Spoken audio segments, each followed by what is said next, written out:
what if the best fasting for a longer life isn't the miserable kind?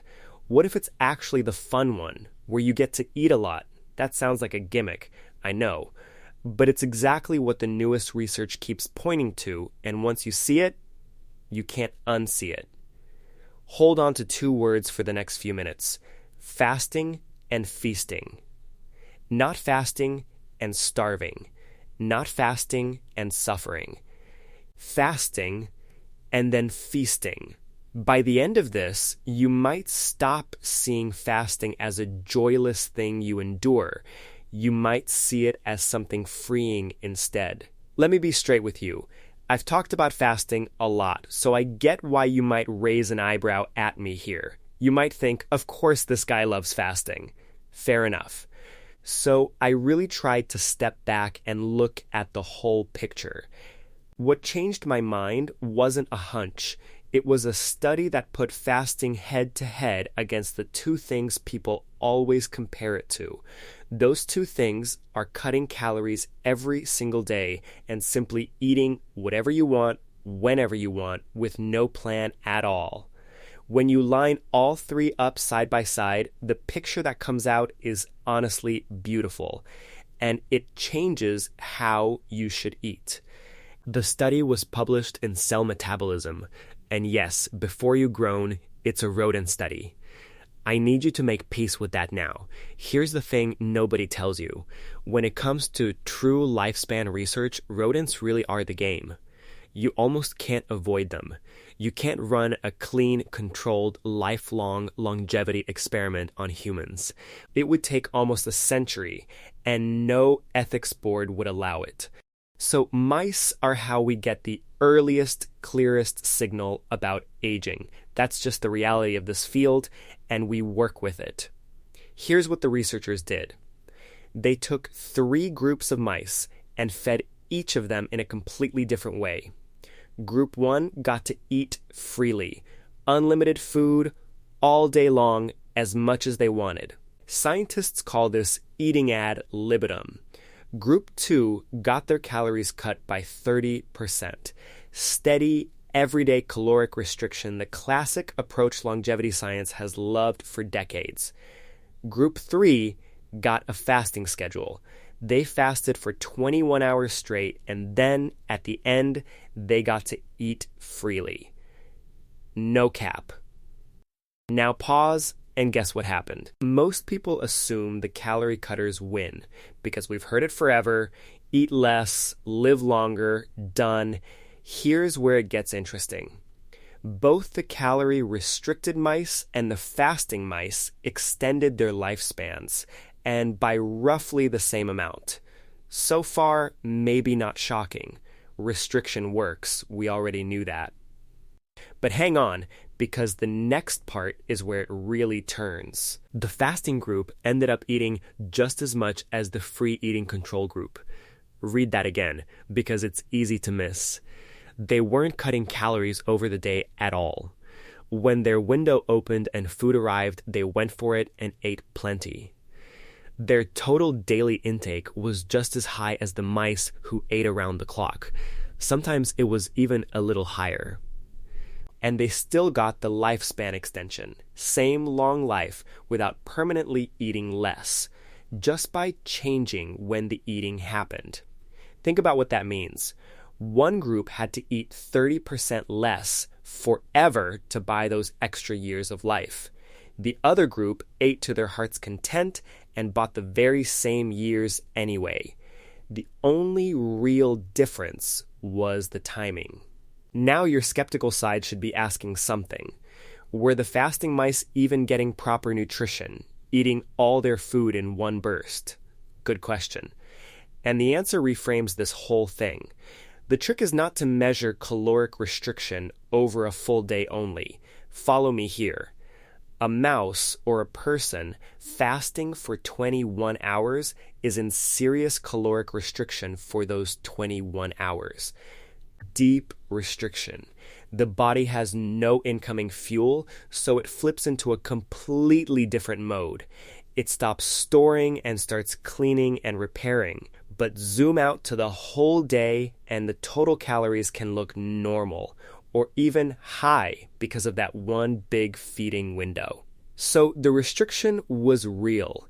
It was just concentrated, packed into one solid block instead of smeared thinly across the entire day.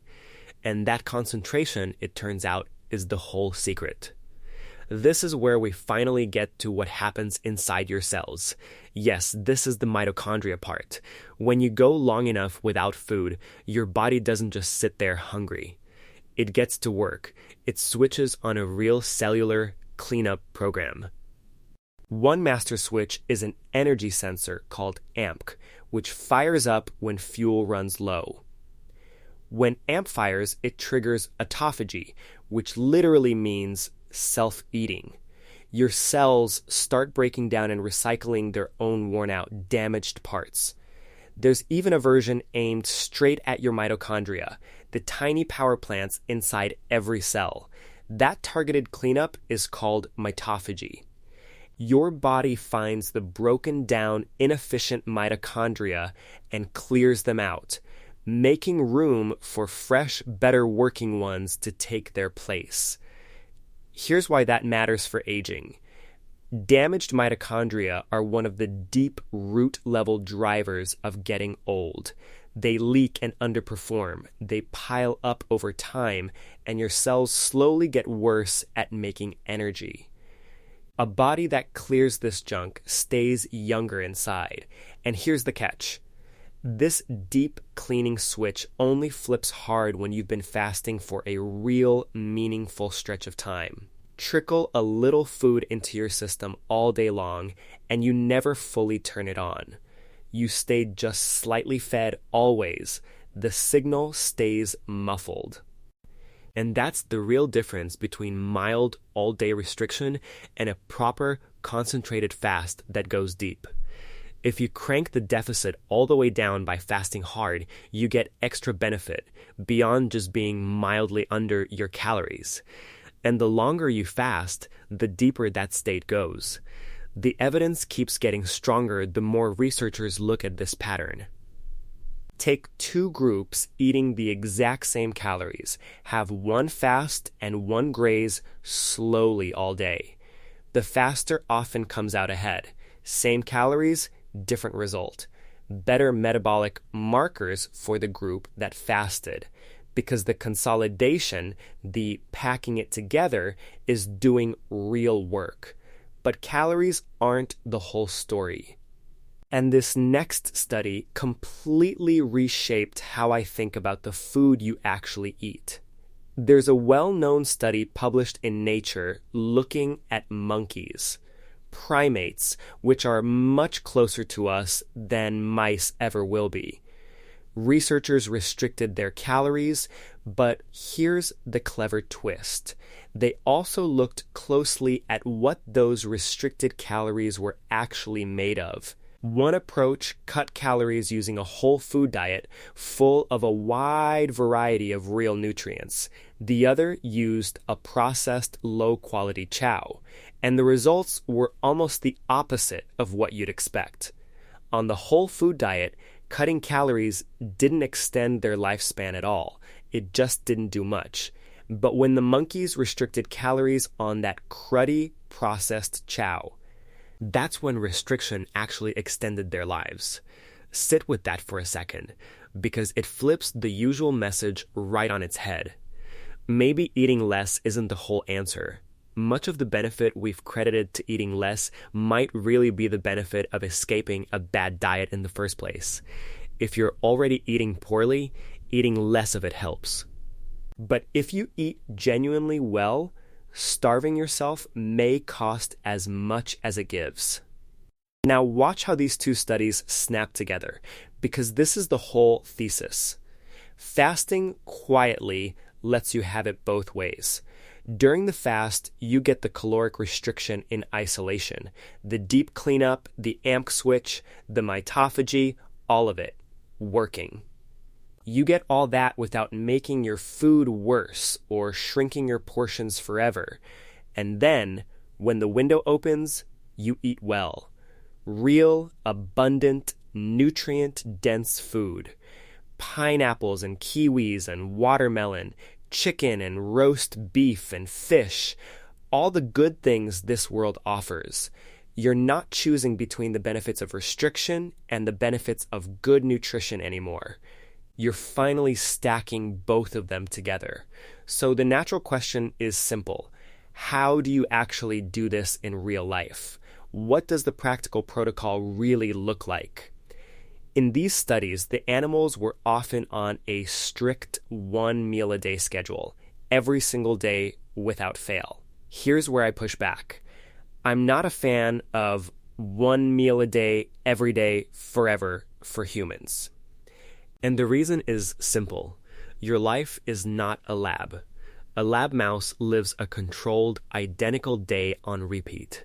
Same cage, same activity, same everything, day after day after day. You don't. One day, you burn a ton of energy, working hard, digging in the yard, on your feet for 12 hours straight, moving constantly. The next day, you're on the couch, resting and recovering. Your demands swing wildly from one day to the next, all the time. So if you force a severe daily deficit no matter what, some days you'll dig yourself into a hole that's far too deep. It's incredibly hard to account for that day after day. And over time, you can genuinely blunt your metabolism doing exactly that. Chronic, relentless deficit is its own trap. So here's what I actually recommend, and it maps perfectly onto everything we just covered together. Pick 2 or 3 days a week where you fast. Do a 1 meal or 2 meal rhythm and let the fast run long enough. Long enough to flip that switch. Those are your restriction days, your cleanup days, your quiet little life extension days built right into the week. And on the other days, you eat to your heart's content. Abundant, wholesome, nutritious food without guilt and without any restriction at all. I'd keep those fasting days a little unpredictable, sprinkled through the week rather than rigidly locked in, precisely because your life is dynamic. It lets you fast hard on the days that make sense, and feast fully on the days your body is clearly asking for it. That's the whole philosophy, right there in one line. Fasting and feasting. Fasting and feasting. On and off, back and forth. Again, here's what I really want you to walk away with. Fasting was never supposed to be a cage. It's not meant to punish you. Somewhere along the way, we turned it into a grim exercise in deprivation. A thing we brace against and dread. But that's wrong. The science is telling a different story. Longevity isn't about dialing everything down to a sad, gray, 30% less existence and hoping for the best. And it's certainly not about eating whatever you want, whenever you want, with no rhythm at all. It's about the switch itself. On, then off. Feast, then repair. Repair, then feast. A rhythm your body actually seems built to run on, deep down inside. So unlock that barrier in your mind. Stop letting fasting live in your head as a punishment or a restriction or a chore. Let it be exactly what the evidence suggests it can be. Something freeing, something that quietly works in your favor while you live. On your fasting days, you flip the switch and let your body do its ancient, quiet, beautiful cleanup work behind the scenes. And then you flip it right back and you eat. You enjoy it fully, without guilt, the way eating was always meant to feel. That's not the hard version of fasting. That's the fun version. And it just might be the best one for the years ahead.